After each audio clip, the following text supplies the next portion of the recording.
Well, the first point I'd like to touch on is a figure was mentioned that the children of addicts are so much more likely to become alcoholics, suggesting a genetic link. I like to say that that could be just as much environmental as genetic.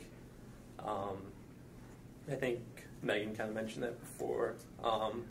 Also, this whole idea of a genetic link is not completely clear-cut. Especially like in women, it's very difficult to show genetic correlations in alcoholism. That was all I had. Okay, so they mentioned that alcoholism is not chronic. Well, I think that just willing yourself to cold turkey quit means that, or they said it was chronic rather, I'm sorry. And I think that because people can just cold turkey quit alcohol, that makes it not chronic, in fact. Another thing that was mentioned was the neurologic changes that were found in some of these studies.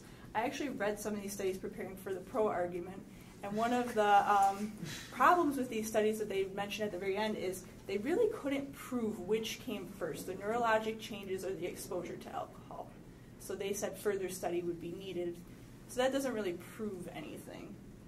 Another thing that was interesting is it was found that in a lot of people, classifying alcoholism as a disease is actually detrimental to their treatment because they get a bad attitude about it.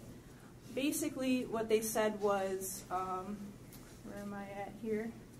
Well, regardless, I don't know where I was supposed to say, but one more thing I just wanted to mention is if alcoholism is a disease, then wouldn't it follow that if an alcoholic who quit was then again exposed to alcohol, it would be very problematic? Well, there are people actually who have gone back to controlled drinking, and that's a good point to show that if they can do controlled drinking, then maybe it's not that big of a problem. And touching on what she was trying to find, what she couldn't find. Soon as you have the association that it's a disease, people feel degraded and disapproved of, which leads more or feeds more into those activities and decisions, and motivating them to continue their bad behavior of either, continuing to drink or abuse drugs. And the main point that I want to say is there's no inherited mechanism that leads a person to be unable to control their substance abuse, go on tremendous binges, or leave their connection with people in environments in order to consume a substance. It's just making bad decisions from the get-go. That's the key.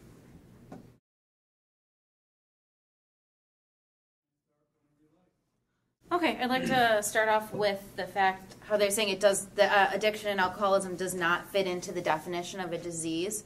Well, when we're defining addiction as a disease, we describe it in behavioral terms. Well, we also do this when we're looking at psychiatric disorders, where when somebody comes in with bipolar disorder, we don't go, oh, well, they have this specific gene, therefore they're bipolar, send them on their way.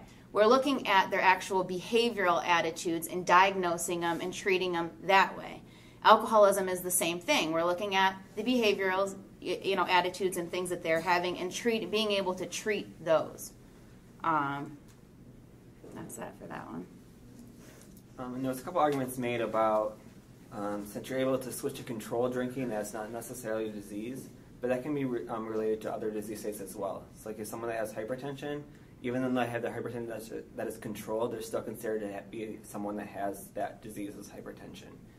Or if someone has diabetes and their diabetes is controlled, they're still considered to be a diabetic patient.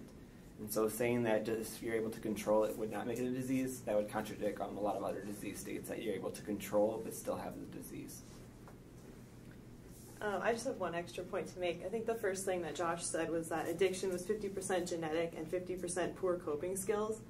Well, poor coping skills can also be genetic as well. Like if my parents had poor coping skills and I grew up in that environment and I'm a part of them, then that could be a personality that I carry as well. So once again, what I've been stressing throughout this whole thing is you still have to make that good decision in the beginning. Yeah, it can maybe turn into a problem after you make that bad decision the first time, but if you know you have the genetic predisposition for it in the beginning where you can succumb to addiction, you have to make that good decision in the beginning, and that's what is key as to whether addiction is actually a disease or not. You have to make that right decision first thing. So. It's all about attitude, basically.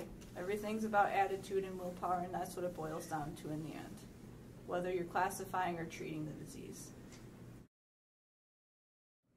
Okay, I guess to sum up our part, to quote Mitch, actually, if you're watching.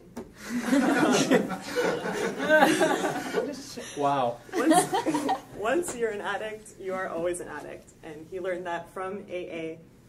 And really, if you're going to somewhere to be treated for alcoholism, if it was just a behavior, why would you continuously tell someone you're always going to be an addict, you're always going to be an addict, if you actually weren't? Like, I don't know if you know what I mean. But like, if I'm trying to overcome a certain behavior, like why would someone keep on telling me that I'm always going to be that way if you're trying to actually help me overcome just a behavior? So that would kind of reinforce the fact that actually is a disease.